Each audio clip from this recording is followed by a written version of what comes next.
Si vous le voulez bien, les enfants, je vais vous raconter l'histoire d'Anne de Guigné. Oh oui, oncle Jean, nous t'écoutons.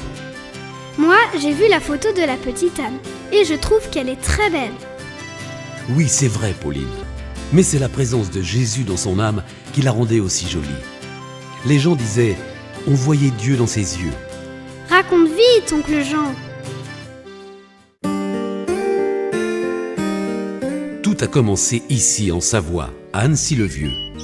C'est une magnifique région avec son lac bleu, ses montagnes, ses vallons, ses forêts et ses prairies.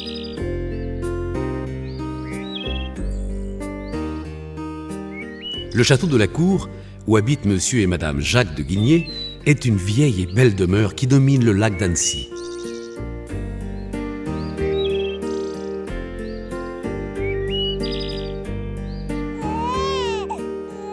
Le 25 avril 1911 est un jour de grande joie. Madame de Guigné vient de donner naissance à une petite fille ravissante.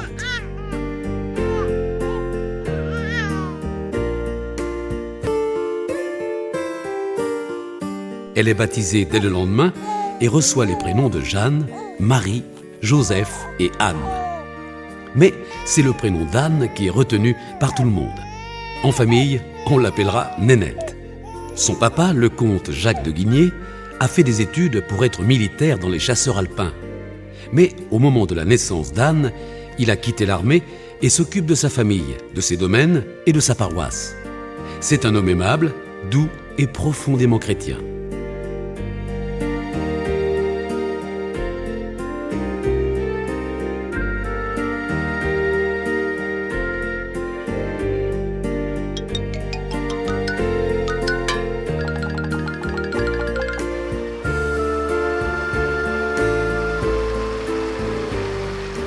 Nénette est un bébé tout mignon qui ne donne pas de soucis à ses parents.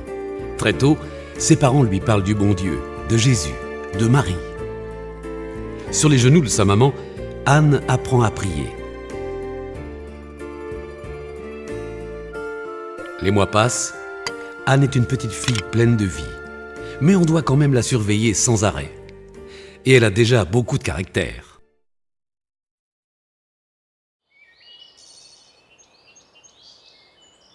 Plus d'une année a passé maintenant.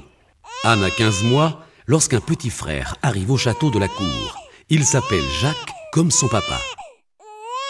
Monsieur et madame de Guigné sont très heureux, mais Anne pas du tout.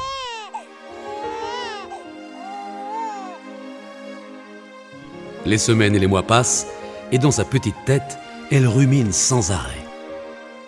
Ce bébé a pris ma place sur les genoux de maman et papa ne s'occupe plus de moi comme avant. Et Jeanne, la bonne, elle aussi, elle préfère le nouveau venu. Et grand-père dit qu'il faut que je partage, que je suis une grande sœur maintenant. Non, vraiment, Anne n'est pas du tout heureuse de l'arrivée de ce petit frère. Un jour, alors que Jacques n'a que quelques mois,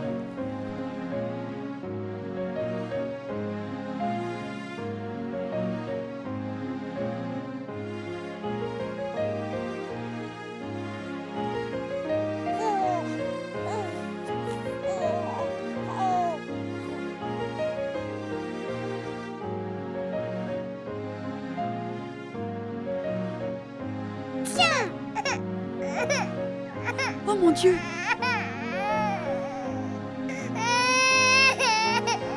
Nénette, c'est très mal ce que tu viens de faire. Je suis obligée de te punir. notre petite Anne est très jalouse. Comment peut-elle être aussi dure ?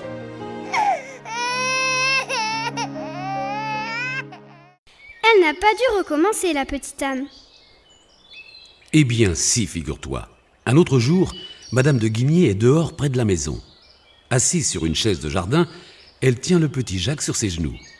Soudain, Anne se baisse, prend une poignée de poussière et la jette dans les yeux du bébé qui se met à hurler. Sa maman n'a même pas eu le temps de faire un geste pour protéger le petit, tellement Anne a été rapide. Oh là là, qu'est-ce qu'elle a fait, madame de Guigné? Elle s'est d'abord occupée de Jacques, tu le penses bien. Avec de l'eau fraîche, elle lui a longuement baigné les yeux qui étaient gonflés et tout rouges. Anne ne devait pas se rendre compte de ce qu'elle faisait. Certainement, mais on voyait bien qu'il y avait de la violence en elle. Et ses parents ne pouvaient pas la laisser grandir avec de tels défauts. elle fut punie à nouveau. Oncle Jean, elle est devenue plus gentille après ? Oh, pas encore. Anne était non seulement jalouse, mais elle était aussi coléreuse. Je vous raconte ce qui s'est passé alors qu'elle avait 2 ans et demi.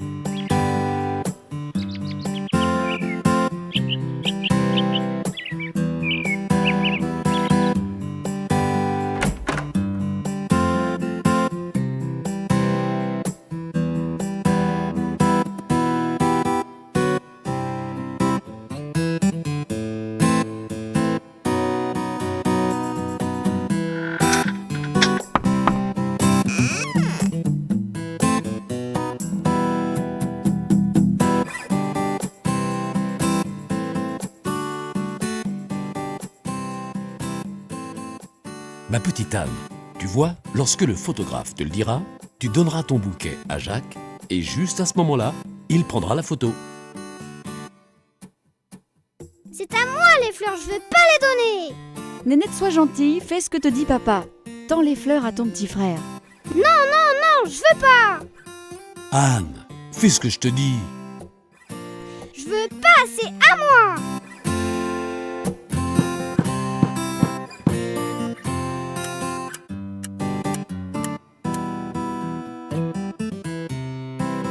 Nénette, sois gentille, fais ce que te dit papa. Non, je veux pas.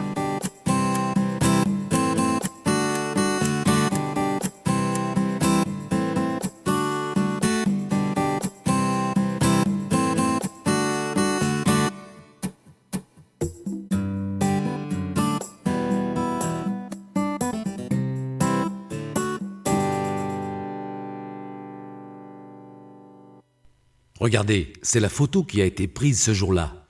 Eh bien, ça se voit qu'elle n'est pas contente, la petite Anne. Ah oui, et ce n'est pas fini.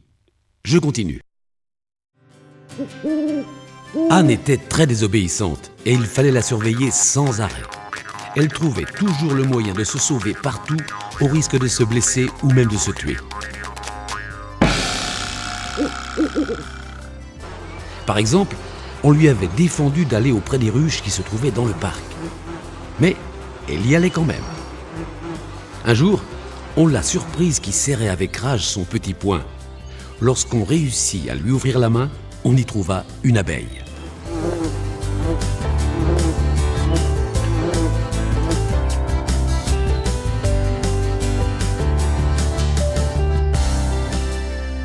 Une autre fois, alors que sa maman a le dos tourné 1 minute, Anne réussit à grimper sur une fenêtre. Elle se penche et perd l'équilibre. Sa maman a tout juste le temps de la rattraper par une jambe. Une autre fois encore, c'est une servante qui la reçoit dans ses bras alors qu'elle avait enjambé le mur du jardin.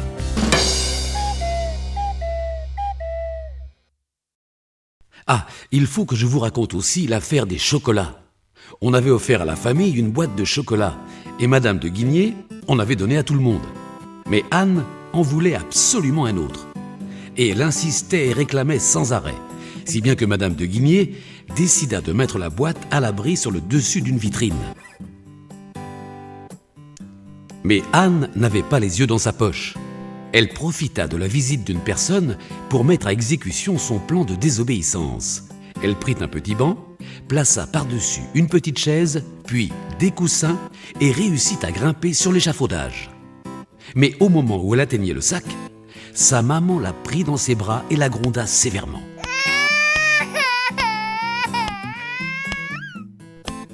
Un autre jour, Anne déclencha une bagarre terrible. C'était à Noël, et son grand-père avait apporté pour ses petits-enfants de vrais petits meubles. Ce jour-là, toute la famille est réunie, les petits cousins sont là aussi. Grand-père offre une petite table à Renée, la cousine d'Anne, qui a 3 ans et demi. Puis, c'est le tour de Nénette. Grand-père lui offre un joli fauteuil. Les autres enfants reçoivent des jouets. Tous remercient leur grand-père, sauf Anne, qui veut absolument la table de sa cousine. Pendant que René va embrasser son grand-père, Anne se précipite pour prendre la petite table. Voyant cela, René se précipite à son tour pour reprendre son jouet. Alors, Anne se met à trépigner. Elle devient toute rouge de colère et c'est une vraie bagarre qui a lieu devant toute la famille, jusqu'à ce que Monsieur de Guigné se fâche.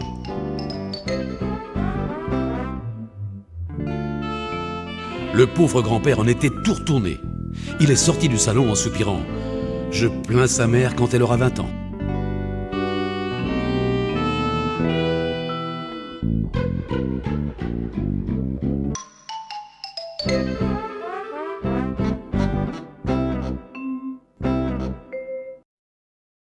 Le temps a passé, nous sommes maintenant le 4 septembre 1913.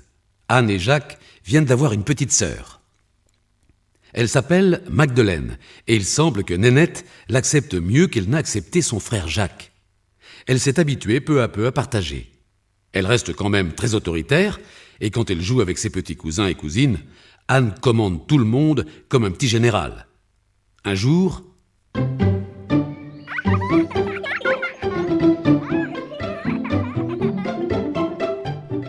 grimpe en haut du tas de sable.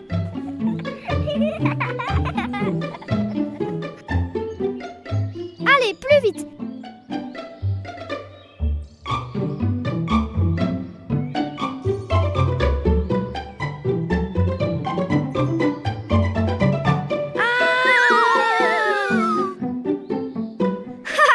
Le poltron, tu n'y arrives même pas.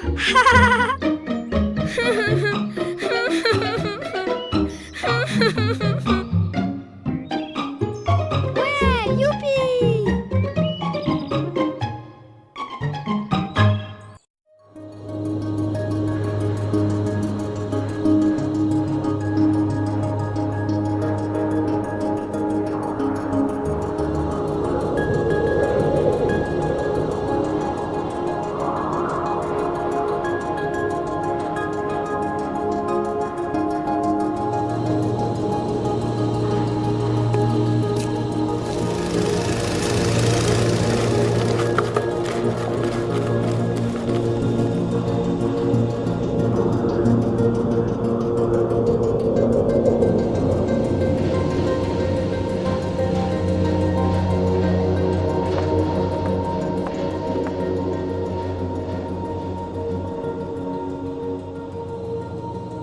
Il faut que vous soyez courageuse, Antoinette, très courageuse.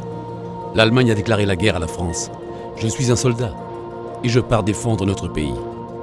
Jacques, que Dieu vous protège. Et qu'il vous bénisse, et nos chers enfants aussi.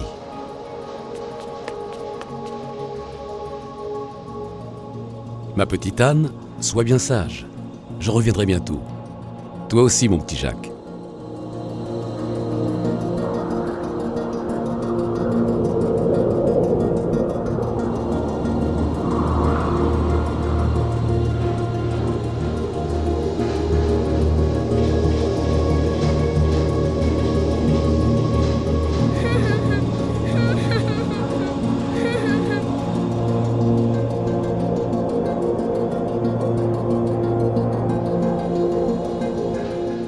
Les pauvres, comme ils ont dû pleurer après le départ de leur papa. Oh oui, d'autant plus qu'ils étaient petits et qu'ils ne pouvaient pas comprendre ce qui se passait.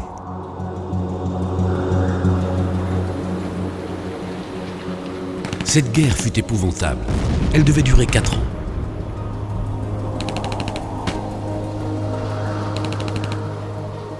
Dès le début, Monsieur de Guigné fut blessé et revint à la maison pour soigner ses blessures.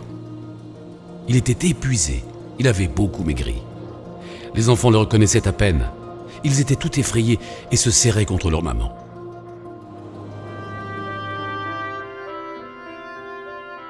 C'est à ce moment-là que le petit cœur de Nénette changea.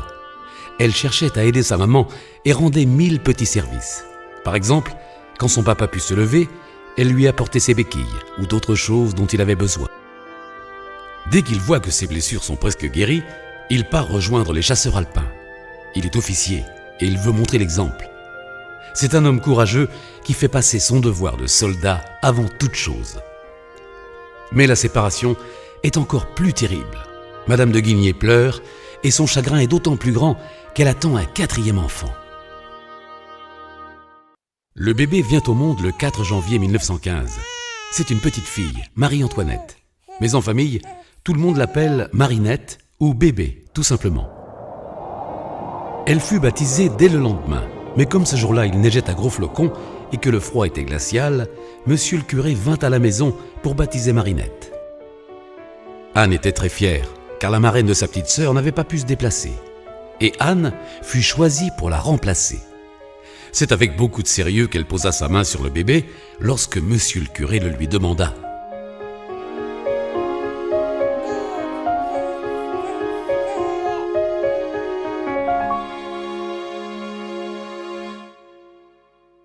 Nénette a maintenant presque 4 ans et Jacques presque 3 ans. Chaque jour, leur maman leur fait le catéchisme et leur raconte la vie des saints, avec des mots tout simples pour qu'ils comprennent bien. Et Anne regarde et écoute sa maman avec beaucoup d'attention. Déjà, elle comprend qu'elle peut faire sa prière et ainsi offrir de petits sacrifices pour son papa qui se bat avec ses hommes pour libérer la France. De plus en plus, Nénette comprend la gravité des choses et cherche à consoler sa maman de son mieux.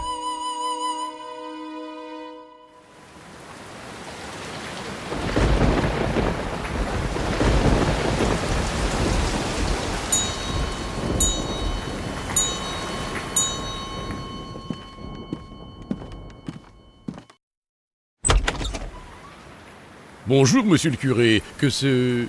Louis, je voudrais parler à monsieur de Guigné. Allez vite le chercher.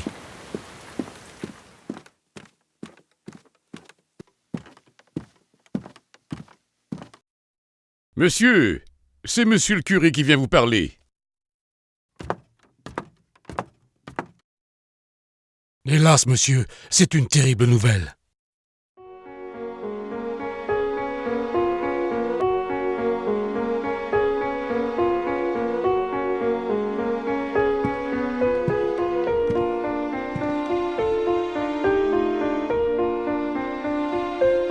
Mon Dieu, il est mort. Il est mort. Maman! Oh maman chérie! Nénette, ma petite fille, tu n'as plus de papa. Papa est parti au ciel. Il a donné sa vie pour notre pays. Papa n'est plus là. Maman! Ma petite fille, si tu veux me consoler, il faut être bonne. C'est ainsi que le 22 juillet 1915, le capitaine de Guigné meurt au combat, après s'être confessé et avoir fait un grand et beau signe de croix. C'est vraiment triste, oncle Jean. Oh oui, car Madame de Guigné reste triste et fatiguée des mois durant. Mais cette épreuve va transformer la petite Anne. Elle comprend ce que lui a dit sa maman.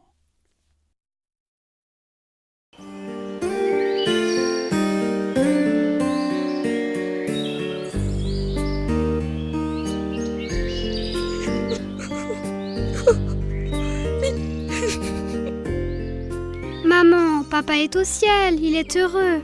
Maman, je vous aime.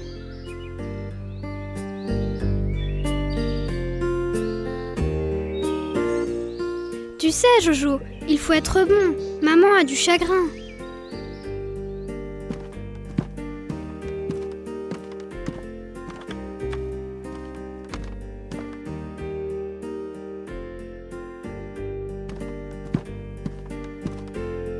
Ma chère fille, vous n'en pouvez plus.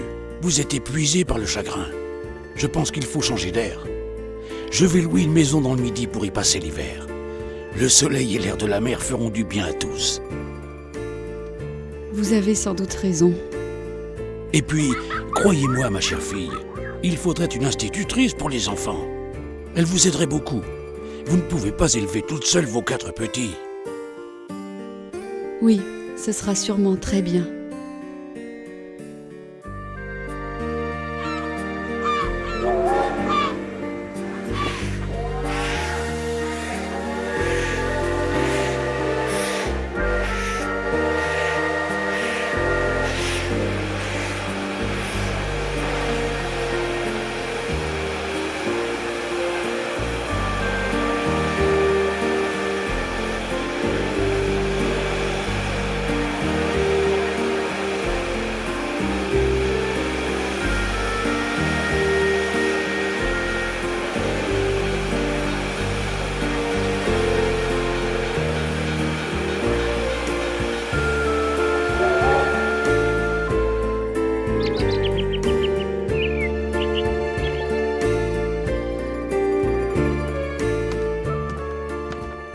Bonjour madame. Chère mademoiselle, merci d'être venue. Je vais vous présenter aux enfants. Je suis sûre que tout se passera bien.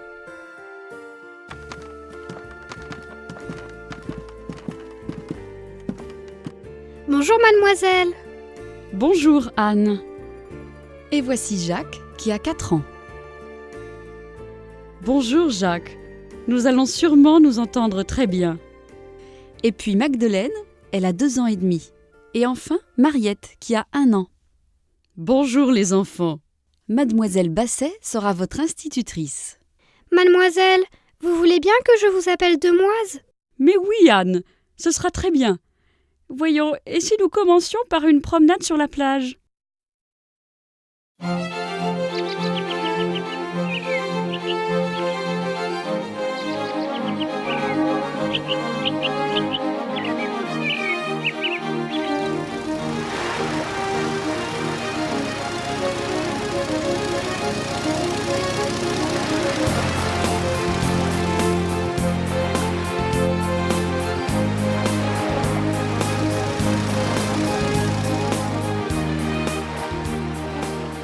Demoise, voulez-vous bien que je construise un château de sable? Et moi aussi. Jojo, c'est ma place. Moi aussi, c'est ma place. Non, j'ai commencé avant toi. Non, c'est moi. Mais regardez donc les enfants, toute la place que vous avez devant vous.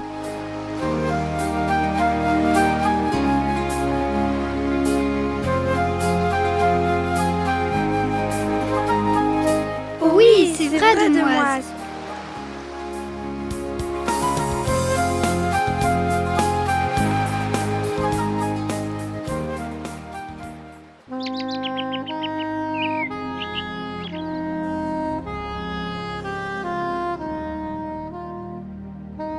As-tu bien compris, ma petite fille? Oh oui, maman, et je voudrais bien faire ma première communion. Parlez-moi encore de Jésus dans l'hostie. Vous savez, maman, je ne m'ennuie pas à la messe. Je cause avec le petit Jésus. Il faut préparer ton cœur à recevoir Jésus, si tu lui offrais de petits sacrifices. Oh oui, maman. Bientôt, je t'emmènerai chez les religieuses pour qu'elles t'apprennent bien le catéchisme. Chère madame, votre petite Anne est très attentive et apprend bien son catéchisme. Je dois même dire qu'elle répond aux questions avant toutes les autres petites filles. Mais surtout, on sent qu'elle veut aimer le bon Dieu de tout son cœur. Oh, je vous remercie, ma sœur, de tout ce que vous faites.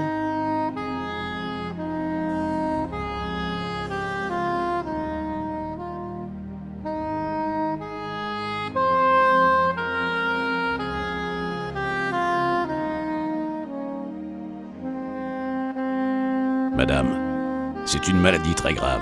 C'est une paratyphoïde.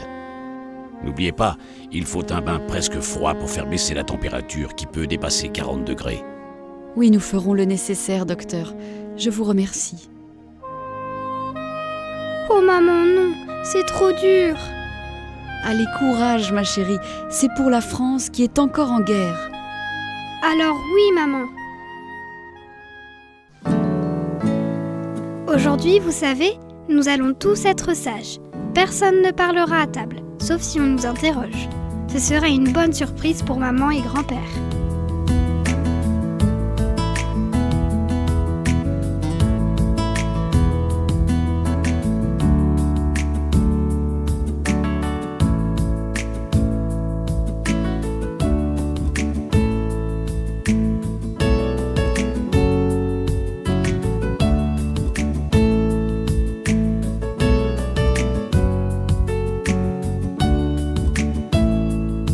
Allez, ma chérie, il faut suivre ce régime pour guérir tout à fait. Le docteur a bien insisté. Soyez courageuse, Nénette. Vous savez, Demoise, je suis contente qu'il ne mange pas comme moi. Anne grandissait et continuait à offrir de nombreux sacrifices. Elle essayait de cacher ce qu'elle faisait, mais sa maman et Demoise remarquaient souvent les choses difficiles qu'elle acceptait pour une petite fille de son âge. Un jour, Anne expliqua. On a bien des joies sur la terre, mais elles ne durent pas. Celle qui dure, c'est d'avoir fait un sacrifice. Depuis la mort de son papa, elle voyait bien que son grand-père aussi était triste. Alors quand elle s'en apercevait, Anne quittait ses jeux en disant « Grand-père est seul, je vais un peu avec lui. » C'est ainsi qu'Anne se prépare à sa première communion. Auparavant, elle doit passer un examen très sérieux, car l'évêque la trouve beaucoup trop jeune. Mais Nénette répond à toutes les questions sans se tromper. Et le prêtre qui l'a interrogée en est même émerveillé. Anne s'est déjà confessée. Elle a écrit « Pour Jésus, je veux que mon cœur soit pur comme un lys. » Anne est toute prête pour recevoir Jésus. Elle fait sa première communion à Cannes, dans la chapelle des religieuses qui lui ont fait le catéchisme. Elle est toute simple, dans sa robe blanche, avec une petite couronne de fleurs blanches dans les cheveux et un chapelet autour du bras. Quand Anne revient à sa place après avoir reçu Jésus hostie, tous les assistants peuvent voir combien son visage est rayonnant, tellement est grande la joie de son âme. Sur l'autel ont été déposés de petits papiers sur lesquels les premiers communiants ont noté leurs résolutions. Nénette avait écrit « Mon petit Jésus, je vous aime, et pour vous plaire, je prends la résolution d'obéir toujours. » Après la messe, elle se rend au pied de la statue de la Vierge Marie, dans le parc de la chapelle, et fait à Notre-Dame une belle prière de consécration. Nénette aime beaucoup la Sainte Vierge.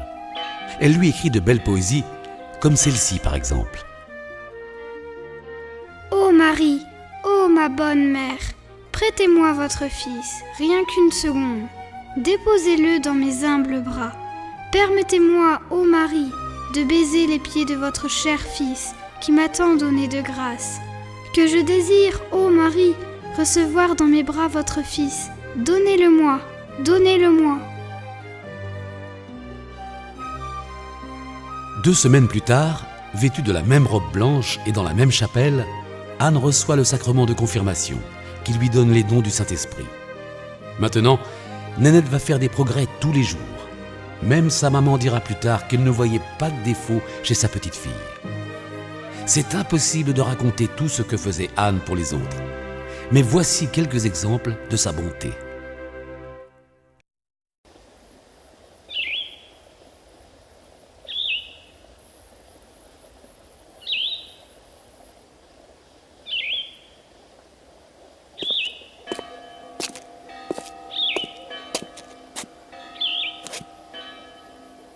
Oh, mon Dieu, le cantonnier du village, le vieux Louis, il va bientôt mourir, monsieur le curé l'a dit. Et il ne veut pas penser au bon Dieu, ni se confesser. Et il y a si longtemps qu'il n'est pas allé à l'église. Oh, je vais beaucoup prier et faire des sacrifices pour lui.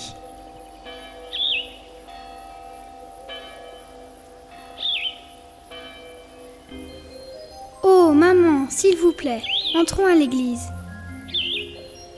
Il faut encore prier pour que le vieux Louis se convertisse avant de mourir.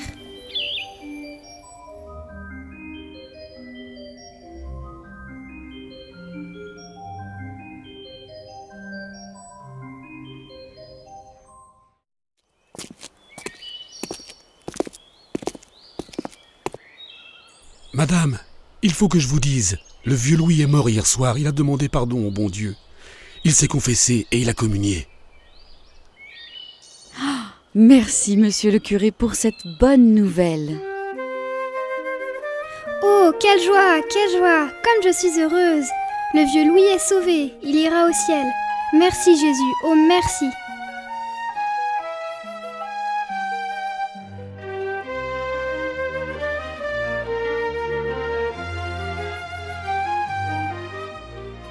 C'est papa qui me les avait offerts.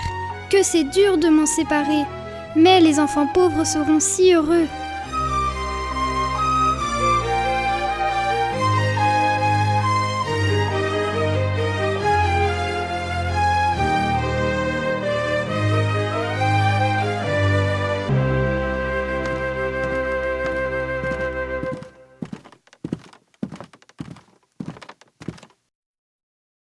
Bon, ça, c'est pour les enfants pauvres. Est-ce Nénette qui vous envoie ? Oh non, ma sœur, elle ne le sait même pas. Mais elle a donné ses soldats de plomb. Alors, on veut faire un sacrifice comme elle. Merci, mes chers enfants.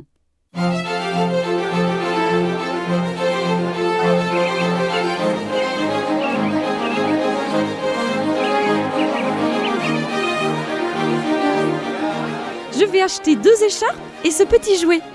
Merci beaucoup, madame. Voulez-vous ce petit panier, monsieur? C'est moi qui l'ai fait avec Anne. Il vaut cher. C'est Anne qui a eu l'idée de cette vente. Elle a été très triste de ce qui est arrivé à cette pauvre maman et à ses 4 enfants. Vous savez, ils ont tout perdu dans l'incendie de leur maison. Quel enfant charitable vous avez là!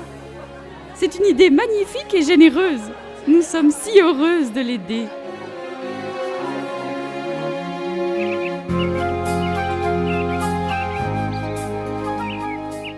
Oh maman, regardez tout cet argent. Nous allons l'offrir à la pauvre maman et à ses enfants. Comme ils seront contents.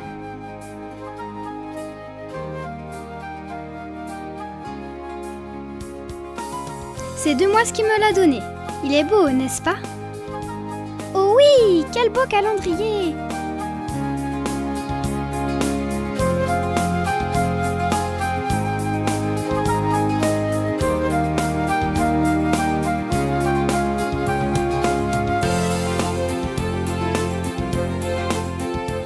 Tiens Thérèse, je te le donne, c'est pour toi. C'est vrai, c'est pour moi? Oh, merci Anne, je suis si contente. Moi aussi je suis contente de te l'offrir. Et c'est ainsi qu'Anne parsème ses journées de beaux sacrifices. Et elle le fait uniquement pour plaire à Jésus. Vous vous souvenez de ce qu'elle avait écrit un jour? On a bien des joies sur la terre, mais elles ne durent pas. Celle qui dure, c'est d'avoir fait un sacrifice. Pourtant, ne croyez pas que c'était facile pour la petite fille. Au contraire, elle devait lutter beaucoup pour être bonne. Et elle sentait bien que sans la force de Jésus, sans la prière, sans la communion, elle ne pourrait pas le faire. Quelquefois, on la voyait serrer ses poings en disant « Oh, que j'ai envie de me mettre en colère !» Mais bien vite, elle retenait ses larmes et redevenait paisible. Anne, allez, viens jouer avec nous.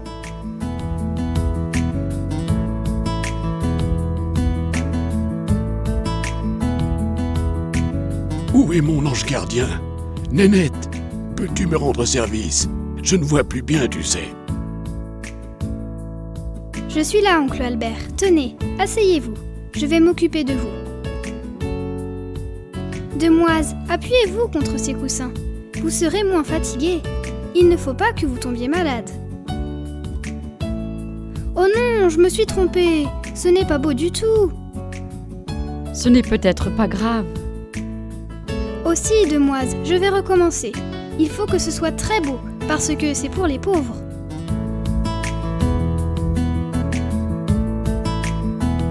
Je veux donner tous mes sacrifices à Marie, pour qu'au ciel, elle les donne à Jésus. Anne, qu'avez-vous? Vous êtes tombée dans les orties? Enfin, c'est-à-dire que... Oh, Demoise, maman a eu tant de chagrin hier en pensant à papa qui n'est plus là. Je n'aurais pas pu la consoler. Alors je me suis roulée dans les orties et j'ai offert ma douleur à Jésus pour que maman aille mieux.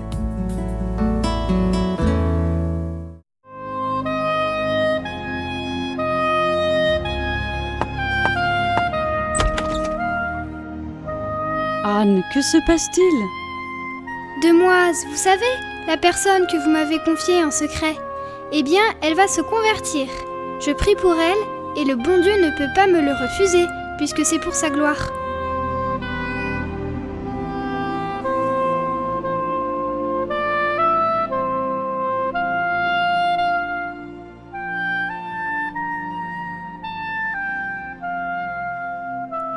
Anne continuait ainsi son chemin vers la sainteté. Elle a 10 ans maintenant, et elle sait déjà ce qu'elle fera plus tard. Elle veut être carmélite. Carmélite? Comme sainte Thérèse de Lisieux? Oui, carmélite, comme elle. Un jour, Demoise lui a demandé pourquoi, et Anne a répondu « Mais pour la gloire de Dieu !» Comme elle a changé, la petite Anne. Oui, elle est devenue la bonté même, mais avec l'aide de Dieu, car elle savait bien que sans lui, on ne peut rien faire. Elle disait souvent « J'ai reçu tant de grâce », et cela se voyait. Son petit frère et ses sœurs disaient « Anne, c'est notre petit bon Dieu ». La vie de Nénette touche pourtant à sa fin. Un jour, elle se plaint d'avoir très mal à la tête et au dos. Toute la famille vient d'arriver à Cannes. Le voyage en voiture a été difficile car la petite fille souffrait beaucoup.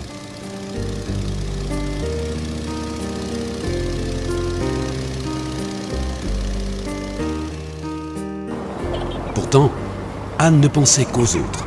Elle faisait tout pour que son frère et ses sœurs trouvent le temps moins long. Puis, aussitôt qu'ils étaient contents ou regardaient calmement défiler le paysage, Anne se mettait à prier. Elle tirait son chapelet de sa poche et récitait le rosaire.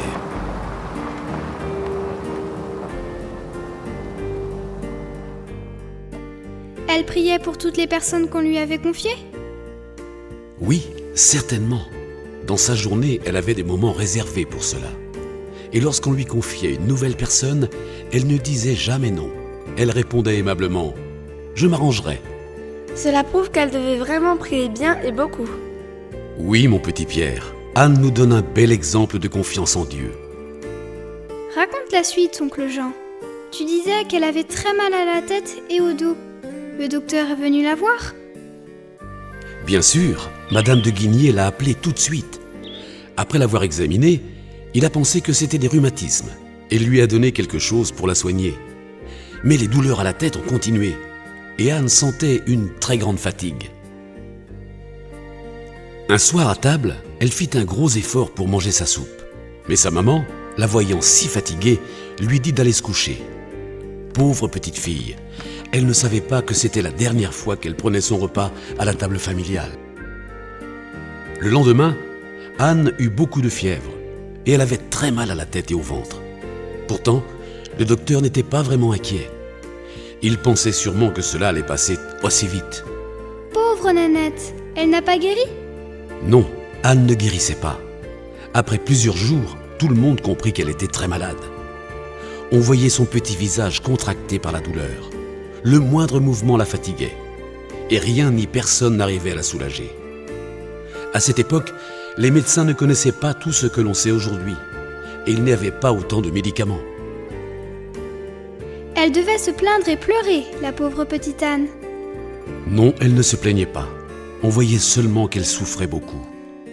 Parfois, elle murmurait « Je suis à bout, mon petit Jésus, j'en ai assez ». Et puis tout de suite après, on voyait un doux sourire sur ses lèvres. Elle était vraiment très courageuse. Et malgré sa souffrance, elle pensait toujours aux autres. Elle remerciait lorsqu'elle apprenait que des personnes venaient prendre de ses nouvelles. Elle disait toute joyeuse « Oh, elles se sont dérangées pour moi, comme elles sont bonnes ». Le jour de Noël arrive. Pendant que toute la famille est à la messe, Demoise reste auprès de Nénette. Et toutes les deux bavardent. Anne est très fatiguée. Demoise, vous voyez mon petit sac sur la commode? S'il vous plaît, vous voulez bien me l'apporter? Bien sûr, ma petite fille. Merci, Demoise.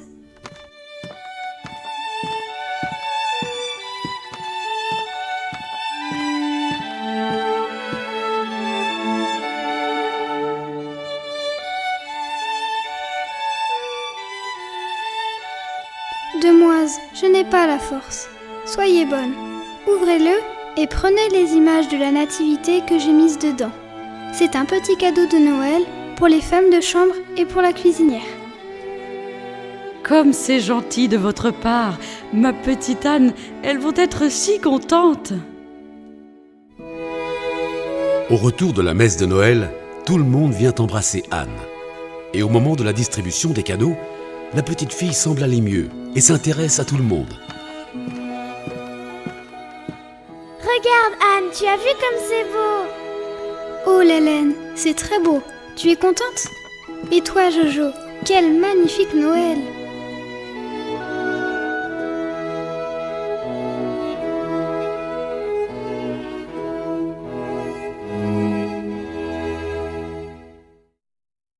2 jours après Noël, le docteur revient voir Anne.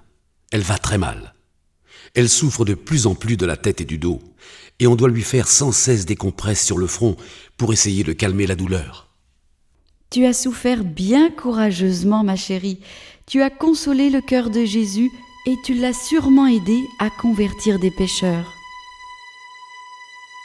Oh maman, que je suis heureuse.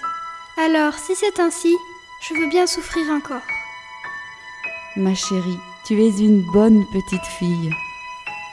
Oh maman, si je suis un petit peu bonne, c'est parce que vous m'avez bien élevée. Maman, je vous aime.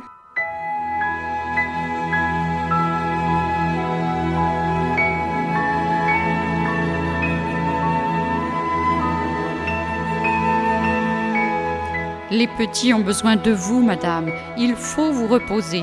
Je vais veiller sur notre petite Anne. Merci, demoiselle.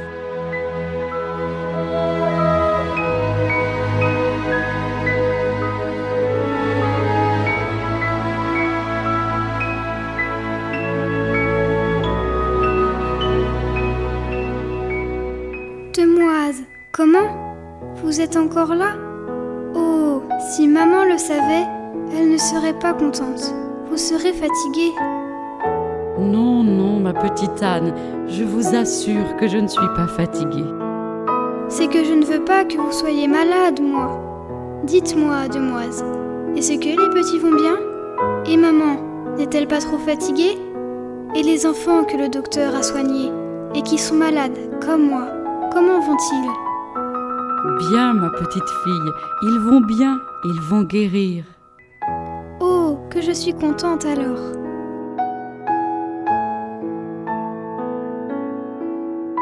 Anne ne pensait qu'aux autres. Elle ne se plaignait jamais.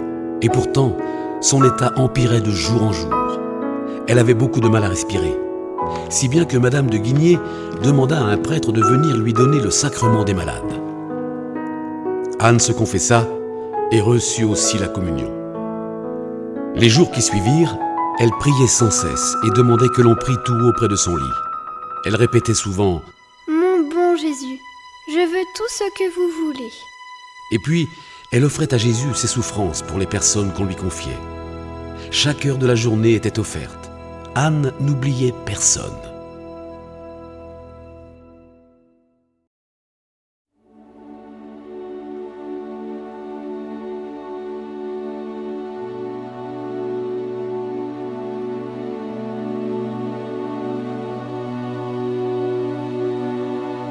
Maman, maman, je vois mon ange gardien.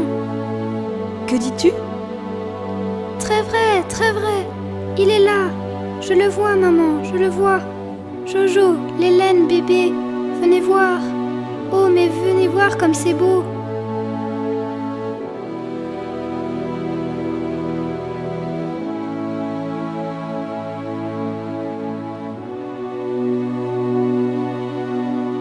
Ma chérie, le docteur va revenir et il va trouver quelque chose pour te soulager. Il ne peut plus rien me faire. Maman, je vous aime. Ma chérie, veux-tu me pardonner si je t'ai fait parfois de la peine? Oh, maman, vous ne m'avez jamais fait de peine. Toi non plus, ma chérie. Tant mieux, oh, tant mieux. Oh, ma souveraine et ma mère, je m'offre tout à vous. Et pour vous prouver mon dévouement, je vous consacre aujourd'hui mes yeux, mes oreilles, ma bouche, mon cœur, tout moi-même. Et puisque je vous appartiens, ô ma bonne mère, gardez-moi, défendez-moi, comme votre bien et votre propriété.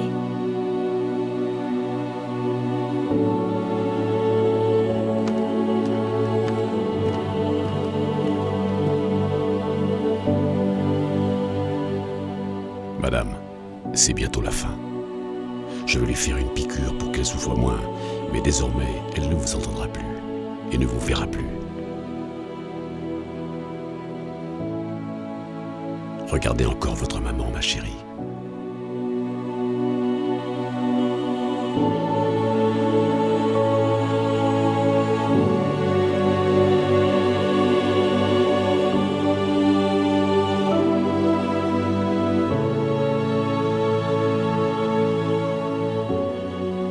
Ma sœur, puis-je aller avec les anges? Oui, ma belle petite fille. Merci ma sœur, oh merci.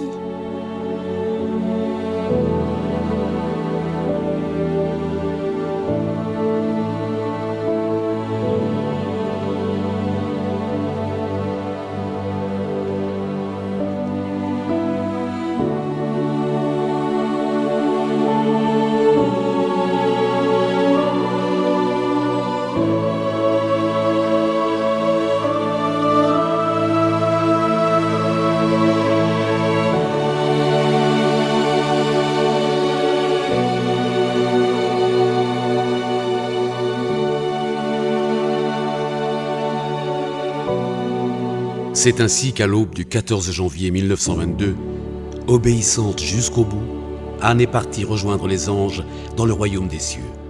Elle avait à peine 11 ans. Un prêtre qui avait bien connu la petite Anne écrivit à Madame de Guigné. Cette enfant n'était pas faite pour la terre. L'amour de Dieu régnait pleinement dans ce petit cœur. Dieu vous l'avait prêtée. Il vient de la remettre à sa place, au milieu des anges.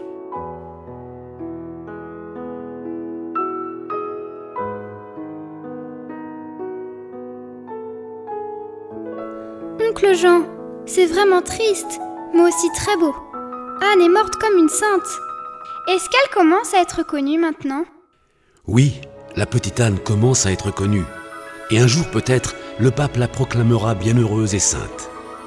Mais pour l'instant, l'Église dit qu'elle est vénérable. C'est-à-dire qu'on peut la vénérer parce qu'elle a vécu en chrétienne de façon héroïque. On peut donc la prier et lui demander d'intercéder pour nous auprès de Jésus et de Marie. Anne est une héroïne? Anne est une héroïne de la foi, de l'espérance et de la charité. Elle est un modèle pour nous tous, et spécialement pour les enfants.